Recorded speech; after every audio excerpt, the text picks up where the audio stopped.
A'udzu billahi minasyaitonir rajim. Bismillahirrahmanirrahim. Assalamualaikum warahmatullahi wabarakatuh. Alhamdulillahi rabbil alamin. Wal 'aqibatu lil muttaqin wala 'udwana illa 'alal zalimin. Alhamdulillahilladzi ahyana ba'dama amatana wa ilaihin nusyur. Ashhadu an la ilaha illallah wahdahu la syarikalah wa ashhadu anna Muhammadan abduhu wa rasuluhu la nabiyya ba'dah. Allahumma salli wa sallim ala habibina al-Mustafa Muhammad sallallahu alaihi wasallam. Bersyukur kepada Allah dengan mengucapkan alhamdulillahi rabbil alamin. Berselawat kepada baginda Nabi Muhammad sallallahu alaihi wasallam. Allahumma salli ala sayyidina Muhammad wa ala ali sayyidina Muhammad. Assalamu alayka ya Rasulullah. Assalamu alayka ya Nabi Allah. Kaum muslimin yang dimuliakan Allah Subhanahu wa taala. Pagi ini kembali kita melanjutkan kajian perjalanan hidup setelah kehidupan di dunia ini. Sebelum ini telah kita jelaskan sejumlah amalan agar dimudahkan proses sakaratul maut. Yang pertama adalah ditalkinkan kalimat la ilaha illallah, dibacakan surat Al-Ikhlas, dibacakan surat Yasin, dibacakan surat Ar-Ra'du, surat Qaf, surat Al-Baqarah. Kemudian ada pula doa yang diajarkan oleh Nabi. Doa itu berbunyi, Allahumma a'inni ala sakaratil maut. Ya Allah, mudahkanlah hamba untuk proses sakaratul maut. Ada pula doa yang lain, Allahumma hawin alaina fi sakaratil maut waj'al malaikatal mauti rafiqa wa bin naz'i ruhi syafiqa. Sesudah itu kita pula menjelaskan tentang amalan-amalan sunnah setelah menguburkan mayit, yaitu beristighfar, bertakbir, bertasbih, bertahmid, membacakan awal Al-Baqarah, pertengahan dan akhir, 3 ayat terakhir, kemudian menyiramkan air di kuburan, kemudian mentalkinkan setelah di kuburan, kemudian menanam sesuatu di atas kuburan.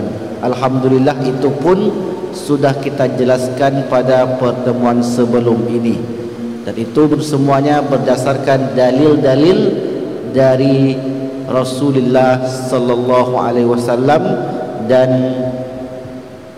asar daripada sahabat-sahabat Nabi Muhammad sallallahu alaihi wasallam.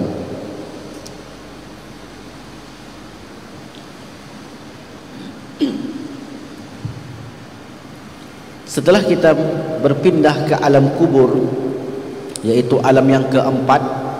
Yang pertama adalah alam arwah, alam rahim, alam dunia, dan alam barzakh atau alam kubur. Di alam kubur ada nikmat-nikmat yang Allah berikan kepada kita, berupa kuburnya menjadi terang, kuburnya meluas, dan kuburnya diliputi aroma wewangian. Kubur itu harum. Di samping itu ada pula orang yang mendapatkan azab daripada azab kubur.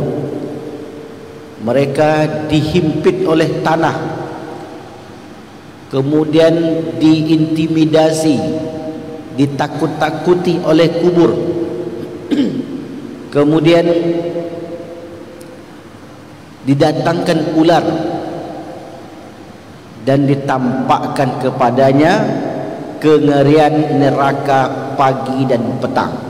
Nah, ini di antara bentuk-bentuk siksa kubur yang akan dilalui oleh orang-orang yang kurang bekal menghadap Allah Subhanahu wa taala. Maka pada pagi ini tema yang kita bahas adalah sebab-sebab siksa kubur.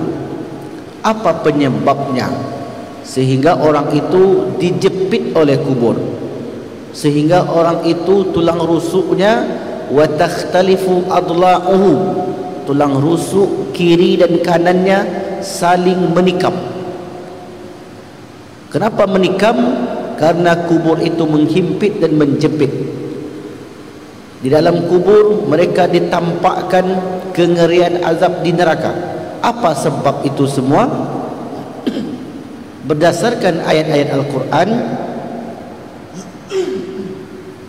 berdasarkan ayat-ayat suci Al-Quran dan hadis-hadis Nabi Muhammad SAW, sebabnya yang pertama adalah karena kekafiran kepada perintah Allah Subhanahu wa taala.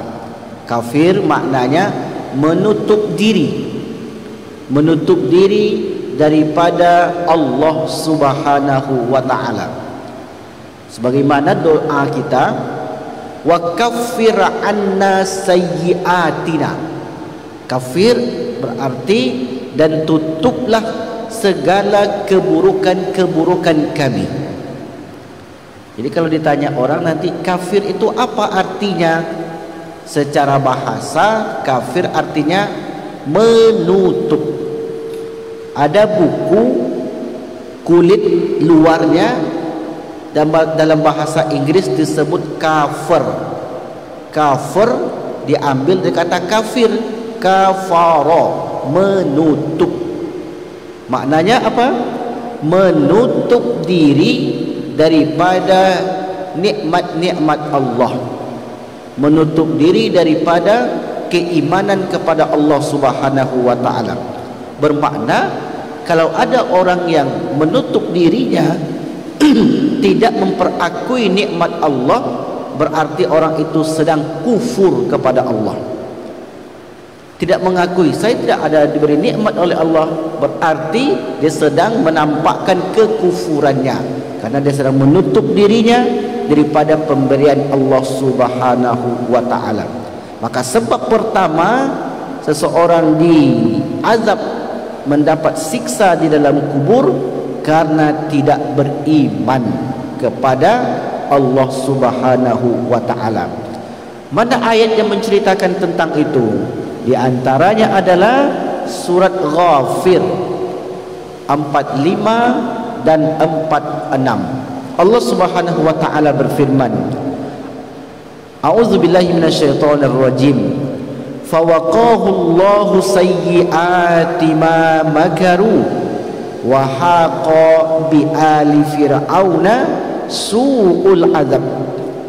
An-naru yu'radu 'alaiha ghuduwan wa asyiyah wa yawma taqumus sa'ah adkhilu ala fir'auna asyaddal azab. Maka Allah memeliharanya dari kejahatan tipu daya mereka. Siapa yang Allah jaga dalam ayat ini? Yang Allah jaga adalah Nabi Musa alaihi salam. Tipu daya dari siapa? Tipu daya daripada Fir'aun, raja Mesir, Ramses II. Tipu daya daripada mereka, yaitu Fir'aun dan bala tentaranya.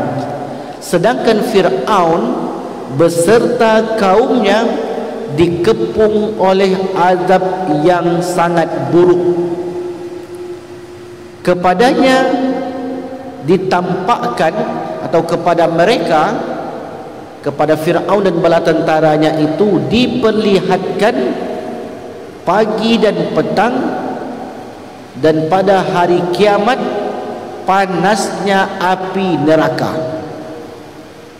Jadi walaupun Fir'aun sekarang terbaring di Museum Tahrir Mesir, yang kita tengok jasadnya itu di dalam kaca, nampak oleh mata kepala kita, sesungguhnya Fir'aun dan bala tentaranya sedang diazab oleh Allah Subhanahu wa ta'ala pagi dan petang.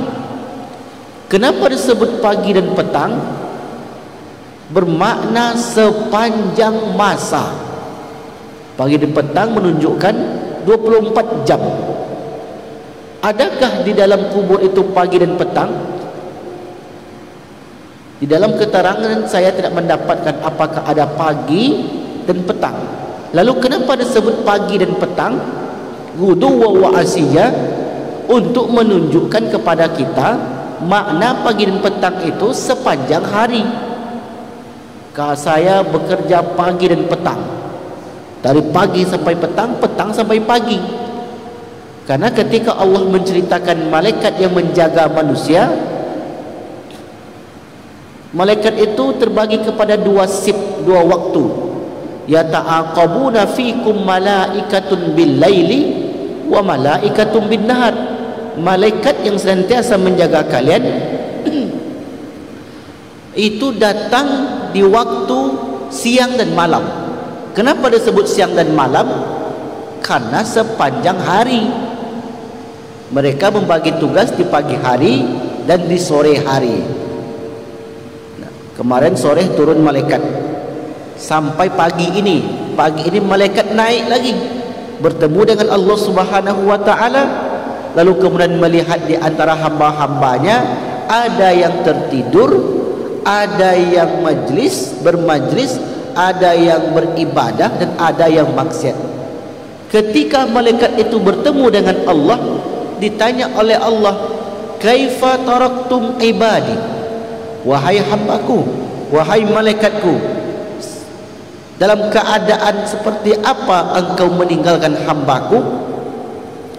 Karena malaikat nampak kita dalam keadaan solat, dia pun menjawab, wahum yusallun, tarakna, kami tinggalkan hambamu itu ya Allah dalam keadaan solat. Lalu kemudian malaikat yang sore melaporkan juga kepada Allah, kaifa taraktum ibadi, bagaimana kalian meninggalkan hambaku? Taraknahum wa hum shallun wa atainahum wa hum yusallun. Aku meninggalkan hambamu itu ya Allah dalam keadaan solat beribadah kepadamu, dan aku pun mendatangi hambamu itu ya Allah dalam beribadah solat kepadamu. Jadi disebut pagi dan petang bermakna sepanjang hari. Maka Fir'aun dan bala tentaranya bil ghadawati wal asyiyi, pagi dan petang, wa yauma taqumus saah, sampai pada hari kiamat. Ini siksaan kepada Fir'aun dan orang yang berperangai bersikap seperti sikapnya Fir'aun mendapatkan azab yang sama seperti azabnya Fir'aun. Fir'aun tak ada lagi sekarang, tapi yang mewarisi sifat Fir'aun banyak. Yang menyalin perangai Fir'aun banyak. Tapi Fir'aun sudah meninggal 6 abad yang lalu, 4000 tahun sebelum Nabi Muhammad diutus, dan sekarang sudah 2022 akhir. Jadi kalau dihitung-hitung ya lebih kurang 6 abad sudah meninggalkan kita. Adkhilu ala fir'auna, masukkanlah Fir'aun itu nanti di akhirat asyaddal azab, ke dalam azab yang pedih. Maka Fir'aun itu Bapak Ibu diazab di dunia, diazab di alam kubur pagi dan petang sepanjang hari sampai hari kiamat, dan ketika bangkit dari kiamat mendapatkan kehinaan, ketika di akhirat pun dimasukkan ke dalam azab yang pedih. Pertanyaannya adalah, kenapa Fir'aun begitu banyak azab, begitu dihinakan oleh Allah Subhanahu wa ta'ala? Karena kekafirannya kepada Allah. Seperti apa bentuk kekafiran Fir'aun kepada Allah? Mengaku Tuhan, Ana, saya, kata Fir'aun, Rabbukum, Tuhan kalian, Al-A'la, yang paling tinggi. Tak ada lagi pengakuan yang lebih buruk daripada pengakuan mengaku Tuhan. Kalau dia Tuhan, kenapa dia mati? Kalau dia Tuhan, kenapa dia masih membutuhkan kepada yang lain? Maka disinilah Fir'aun menunjukkan kesombongannya. Jadi ternyata Fir'aun itu penyebab daripada kekafiran dia adalah karena sifat sombongnya, karena tak mau mengikuti orang biasa. Karena biasanya kejiwaan orang besar memiliki kedudukan, memiliki pangkat, orang yang disegani.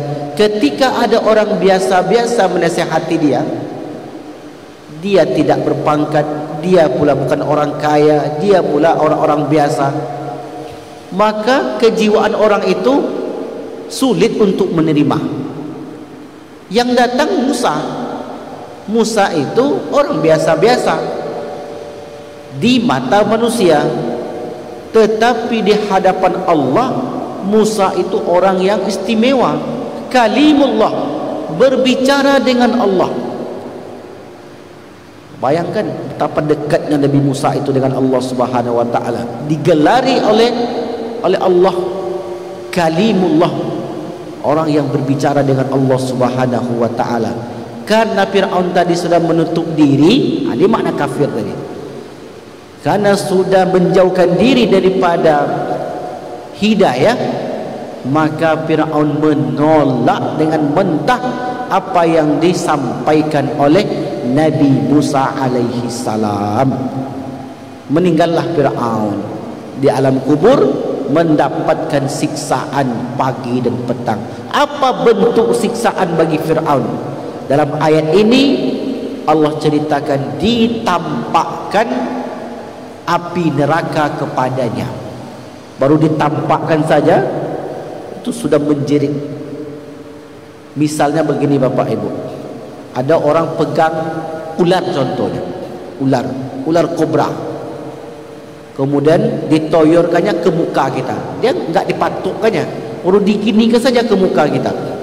Kita sudah pucat, padahal ular itu tidak menggigit kita, baru ditengokkan saja sudah takut kita. Itu bentuk siksaan, bentuk kesulitan yang diperoleh oleh Fir'aun dan bala tentaranya di alam kubur.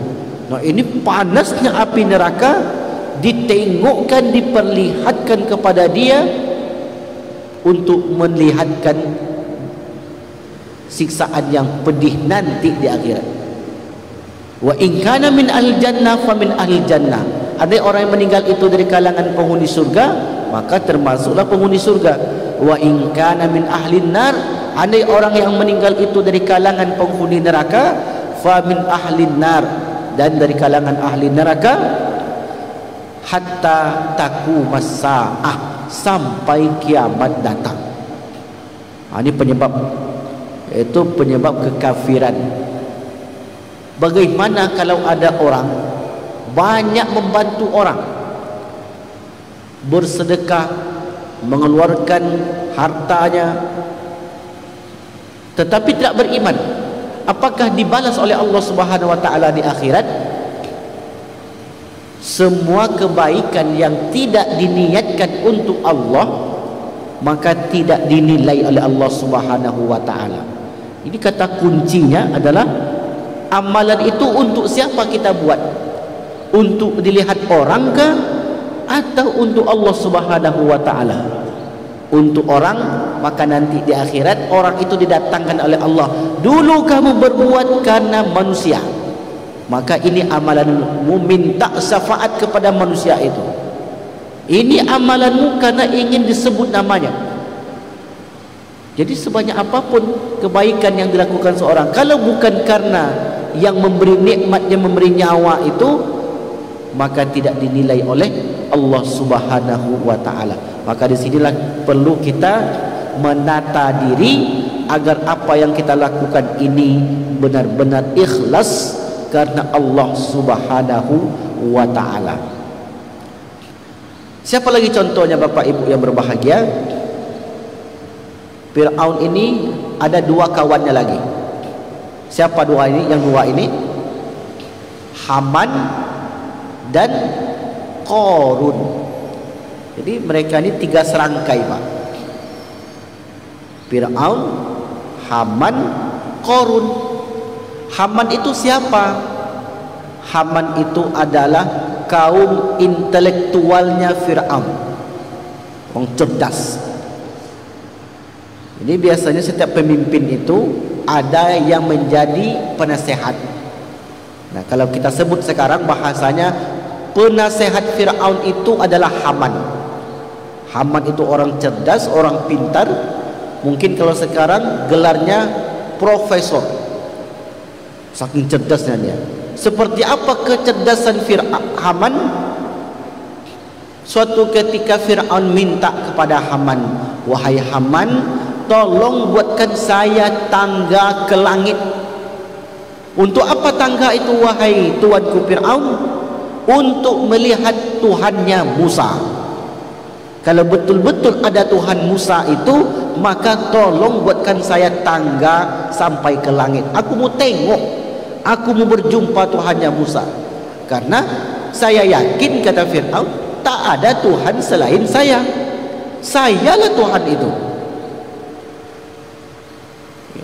Karena Haman ini ngikut saja.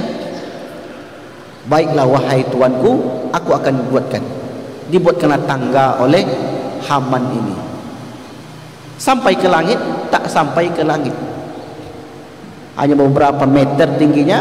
Habis itu Fir'aun katakan, ternyata tidak ada Tuhannya Musa.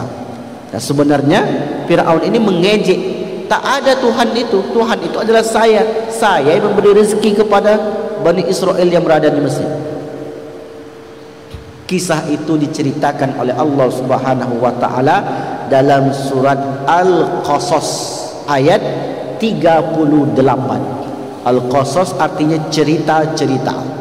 Cerita di dalam surat Al-Qasas itu cerita tentang Nabi Musa dan Fir'aun. Mulai dari awal ayat sampai terakhir menceritakan Musa dari kecil, kemudian Musa berjuang menegakkan kalimat tauhid sampai bertemu berduel dengan Fir'aun, bertemu dengan tukang sihirnya sampai diejek oleh Fir'aun. Maka Bapak Ibu kalau baca Quran sekali-kali diusahakan tengok terjemahannya, supaya tahu kita, oh ini bercerita tentang ini bercerita tentang ini. Kalau Bapak Ibu buka surat Al-Qasas ini, baca terjemahannya, oh indah sekali ceritanya. Apa bunyi ayatnya? Auzubillahi minasyaitonirrajim. Wa qala Fir'aun, dan Fir'aun berkata, ya ayyuhal malak, wahai pembesar-pembesarku, ma alimtu lakum, aku tak tahu bagi kalian, min ilahin, adanya Tuhan ghairi, selain aku. Jadi dikumpulkan pembesar-pembesarnya, orang-orang terdekat Fir'aun. Fir'aun pun berpidato, wahai pembesar-pembesarku, aku tak tahu ada Tuhan selain aku. Kemudian wahai Haman, fa'aukidli ya Haman. Disebut namanya Bapak Ibu. Nama Haman itu diabadikan oleh Allah dalam Al-Quran. Wahai Haman, tolong buatkan saya, fa'aukidli ala tini, tolong bakarkan untukku tanah liat. Faja'alli, lalu setelah engkau bakar tanah liat itu, jadikan batu bata. Faja'alli, jadikanlah untukku sarhan, untuk aku naik, at-tali'u ila ilahi Musa, untuk menengok Tuhannya Musa. Wa idni la azunnuhu minal kadzibin, karena aku meyakini Musa itu termasuk orang yang pendusta. Apakah Haman itu melakukan apa yang diinginkan Fir'aun?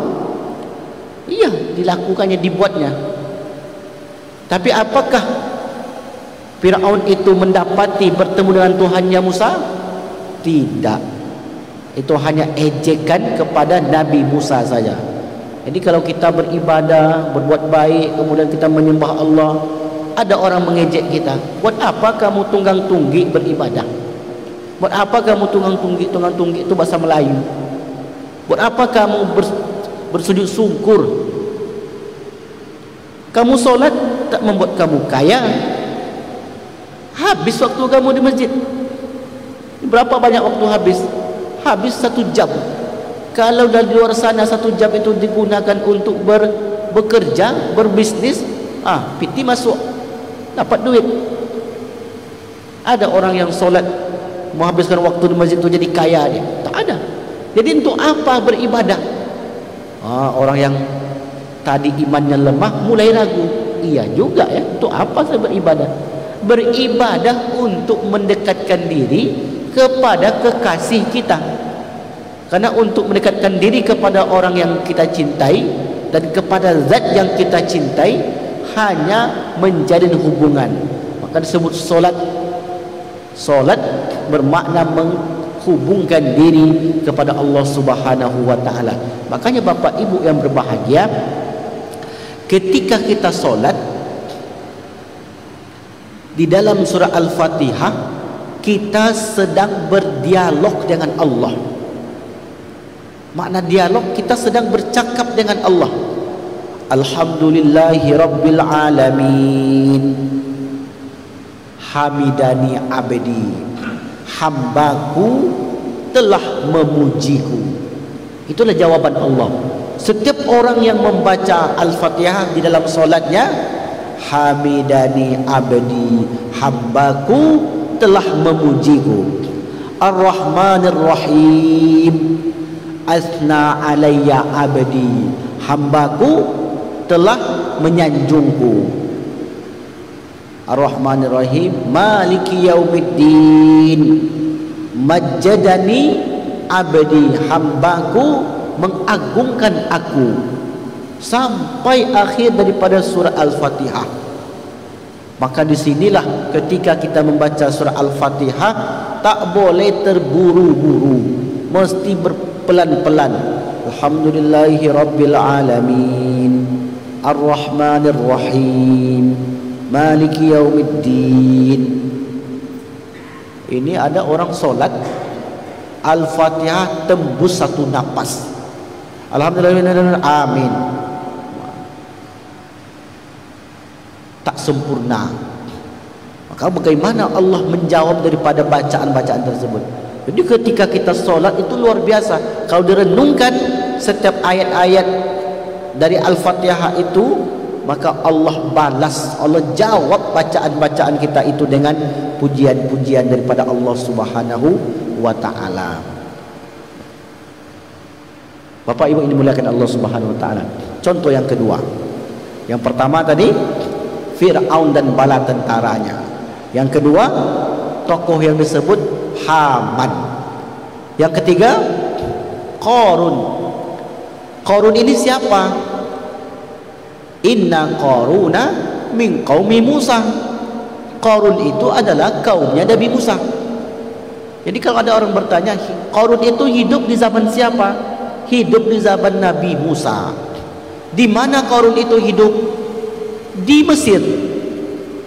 Kalau Bapak Ibu berangkat umroh plus Mesir misalnya, dan ada rute ke daerah Aswan, di situ ada namanya Buhairatu Qarun, Danau Qarun. Luas danaunya Ustaz. Jadi depan itu ada rumah, di belakang itu danau. Suatu ketika kami berkemah di daerah Danau Qarun ini. Kemudian saya tanya, ini danau apa? Kata dia, Buhairatu Qarun, ini Danau Qarun. Hah? Di sini Qarun dulu tenggelam? Menurut keyakinan mereka, naam, iya. Di sini dulu Qarun tenggelam beserta harta-hartanya, tenggelam ke dalam bumi. Orang kita dapat emas di dalam perut bumi, menggali dapat emas. Apa kata dia? Harta karun. Harta karun, harta Qarun. Betul itu harta Qarun yang di Mesir sana? Wallahu a'lam bishawab. Jauh betul sampai ke negeri kita ini. Tapi kenapa disebut itu harta Qarun? Karena orang sudah yakin harta Qarun itu tenggelam di dalam bumi. Untuk menunjukkan bahwa harta itu adalah milik Qarun, disebutlah harta karun. Sebenarnya bukan harta karun, itu adalah memang isi perut bumi. Ada emas, ada tambang dan seterusnya. Cuman kita menyebutnya harta Qarun karena Qarun dia, rumahnya dan harta-hartanya tenggelam di dalam perut bumi. Diceritakan oleh Allah Bapak Ibu yang berbahagia dalam surat Al-Qasas lagi, halaman ayat 81. Fa khasafna bihi, kami tenggelamkan dia dengannya, wa bidarihi, sekaligus rumah-rumahnya, al-ardo, ke dalam perut bumi. Fama kana lahu min fi'atin, maka tidak ada satu kelompok pun yansurunahu, yang menolongnya, min dunillah, selain daripada Allah Subhanahu wa taala. Wa ma kana minal muntasirin, dan mereka tidaklah termasuk orang-orang yang mendapatkan pertolongan. Jadi ceritanya Bapak Ibu yang berbahagia, Qarun ini awalnya orang susah, orang miskin, cuman dia pandai berdagang. Awalnya perdagangan dia tak begitu maju, memang ilmunya bagus, pandai dalam ilmu dagang, tapi tak maju-maju, tak berkembang pesat. Datang dia kepada Musa, wahai Musa, tolong doakan saya agar usaha saya ini berkembang. Setelah berkembang nanti harta saya banyak, saya akan bantu fakir miskin. Karena menengok niat yang tulus, akhirnya Nabi Musa pun mendoakannya. Didoakanlah oleh Nabi Musa. Setelah Nabi Musa mendoakan, harta dan bisnis Qarun itu berkembang pesat. Semakin hari semakin kaya, semakin banyak hartanya, sampai hartanya itu kunci gudangnya saja tidak mampu dipikul oleh 12 orang yang berbadan kekar. Kuncinya Pak, gimana isinya, tak terbayang oleh kita betapa banyak. Tak mampu uli kuwatin, yang dipikul oleh orang-orang yang kuat. Kemudian Musa datang lagi, wahai Qarun, dulu engkau berjanji kepadaku, dulu engkau ini orang susah, aku doakan engkau minta kepada Tuhanku menjadi engkau orang yang berpunya, karena niatmu tulus. Kalau engkau berpunya nanti engkau akan bagikan kepada orang-orang, kau bagikan hartamu itu, kau bantu orang-orang susah. Dulu niatmu tulus sekali, engkau datang kepadaku dan aku pun ikhlas mendoakan kamu. Apa jawaban Qarun? Wahai Musa, saya tak pernah minta tolong kepadamu. Kapan pula saya minta doa? Ini usahaku sendiri, tak ada usaha orang lain. Aku yang bekerja pagi dan petang. Pagi dan petang maknanya sepanjang masa, setiap hari. Aku yang menguras tenaga, menguras pikiran. Kenapa tiba-tiba kamu minta? Apa kata Musa? Kalau begitu, engkau wahai Qarun termasuk orang yang kufur, termasuk orang yang menutup diri daripada nikmat-nikmat Allah. Kufur lawannya syukur. Kufur menutup, syukur membuka. Maka saya bersyukur diundangnya orang, saya bersyukur kelahiran cucu, membuka diri, membuat acara, makan-makan, pantai kambing, pantai ayam, sembelih ayam dan seterusnya. Syukur membuka diri, kufur menutup diri. Akhirnya Qarun pun menutup diri daripada nikmat-nikmat yang Allah berikan kepada dia. Apa yang terjadi Bapak Ibu yang berbahagia? Qarun termasuk orang-orang yang merugi di sisi Allah Subhanahu wa taala. Di alam kubur mendapatkan siksaan daripada Allah Subhanahu wa taala. Di dunia dihinakan oleh Allah, di alam kubur mendapat siksaan daripada Allah sampai hari kiamat. Dan ketika di akhirat kelak, Qarun pun mendapatkan balasan yang setimpal daripada apa yang ia perbuat selama hidup di dunia. Inilah penyebabnya. Itu penyebab kekafiran kepada perintah Allah Subhanahu wa taala. 3 nama ini, Bapak Ibu yang berbahagia, disebutkan oleh Allah dalam satu ayat, digabung ketiga-tiganya. Wa Qaruna wa Fir'auna wa Haman. Dan Qarun, Fir'aun beserta Haman. Laqad ja'ahum Musa, sungguh telah datang kepada mereka ini Nabi Musa alaihi salam bil bayyinat, dengan keterangan-keterangan yang jelas. Fastakbaru, lalu mereka berlaku sombong. Fil ardi, di muka bumi. Wa ma kanu sabiqin, dan mereka orang-orang yang tidak luput daripada azab Allah Subhanahu wa taala. Jadi apa hikmah, apa pelajaran yang dapat kita petik dari 3 nama yang disebutkan oleh Allah ini? Yang pertama, Bapak Ibu yang berbahagia, sebanyak apapun kebaikan yang kita buat tidak bernilai kalau tidak karena Allah Subhanahu wa taala.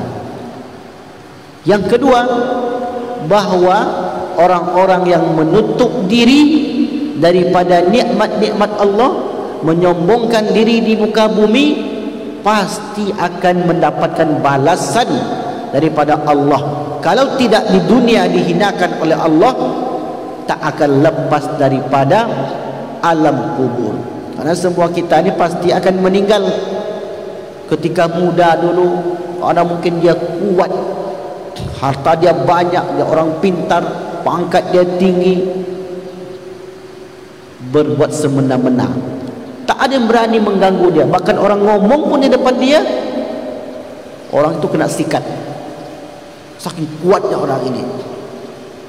Ketika itu mungkin dia menang, Bapak Ibu yang berbahagia. Tapi ingat, kita ada Tuhan, ada Allah Subhanahu wa taala. Ada lagi kehidupan setelah kehidupan di dunia ini. Ketika di dunia belum dihinakan oleh Allah Subhanahu wa taala, maka di alam kubur pasti akan dihinakan oleh Allah Subhanahu wa taala. Di alam akhirat pasti akan dihinakan oleh Allah Subhanahu wa taala. Sekecil apapun amal itu pasti akan dibalas. Dan sekecil apapun kejahatan itu pasti akan dibalas oleh Allah Subhanahu wa taala. May yazra yahsud, siapa yang menanam maka dia yang akan memanen. Jadi inilah pelajaran. Habis waktu ya belum? Dah 4 menit lagi. Baik Bapak Ibu yang berbahagia, ada yang bertanya? Kita jelaskan satu saja dahulu. Satu penyebab daripada penyebab siksa kubur. Sebenarnya banyak contoh di dalam Al-Quran. Seperti Abu Lahab. Surat Al-Lahab. Tabbat yada abi lahabin wa tab. Tabbat, celakalah tangan Abu Lahab. Tabbat yada, tangan Abu Lahab. Kenapa disebut tangan? Kerana tangannya itu yang menghalangi dakwah Nabi Muhammad sallallahu alaihi wasallam. Padahal Abu Lahab ini paman kandung daripada Nabi Muhammad. Tapi kenapa Abu Lahab tak suka? Karena sudah tertutup mata hatinya dengan kebaikan-kebaikan yang dibawa oleh Rasulullah sallallahu alaihi wasallam. Orangnya masih hidup, Abu Lahab masih hidup. Turun ayat yang menceritakan bahawa Abu Lahab nanti setelah meninggal di alam kubur mendapatkan siksaan, di akhirat akan mendapatkan siksaan juga. Orang masih hidup Pak, ayat sudah turun. Itulah mukjizat Al-Quran. Kalau kita tak boleh mengatakan orang itu masih hidup, kita sebut dia sebagai ahli neraka, tak boleh. Walaupun orang itu jahat misalnya, pelaku dosa, kita sebut kamu ini penghuni neraka, belum tentu. Karena amal kita ditentukan pada penutupnya. Al-a'malu bil khawatim, amal kita ditentukan di penghujungnya. Bisa jadi dia bertobat, umur 40 dia bertobat kepada Allah, taubatan nasuha. Kemudian dia beribadah, di akhir hayatnya dia beribadah kepada Allah, menutup usianya husnul khatimah. Lalu kenapa tadi Abu Lahab masih hidup dan dikatakan penghuni neraka oleh Allah? Karena itu wahyu, dan wahyu tak pernah salah. Faktanya setelah Nabi Abu Lahab ini menghalangi Nabi, meninggalnya dalam keadaan tidak beriman kepada Allah Subhanahu wa ta'ala. Dia bersama istrinya, suami istri, sama perangainya. Tabbat jada Abi Lahab wa tab, ma aghna anhu maluhu wa ma kasab. Tidak bermanfaat apa yang dia usahakan. Ma aghna anhu maluhu wa ma kasab, sayasla naran zata lahab, dia akan dimasukkan ke dalam neraka lahab. Wa mra'atuhu, dan istrinya hammalatal hatab, hammalah yang membawa kayu bakar untuk menghalangi jalan dakwah Nabi. Wa mra'atuhu hammalatal hatab fi jidha hablun mim masad. Orang yang masih hidup itu contoh. Sebut lagi contoh yang lain, Namrud yang berhadapan dengan Nabi Ibrahim alaihi salam. Siapa lagi? Bukhtun Nasr. Siapa lagi? Penyembah Al-Aikah, Ashabul Aikah, penyembah kayu besar. Jadi kayu besar itu dianggap sebagai Tuhan. Menutup diri, dia meyakini bahwa yang memberi nikmat itu adalah kayu yang besar ini. Diletakkanlah pesugihan, diletakkanlah sesajen, ayam guling, kalau disebut sekarang ayam guling, mungkin nasi yang kerucut, mungkin minuman-minuman diletak situ. Kenapa Bapak letak itu?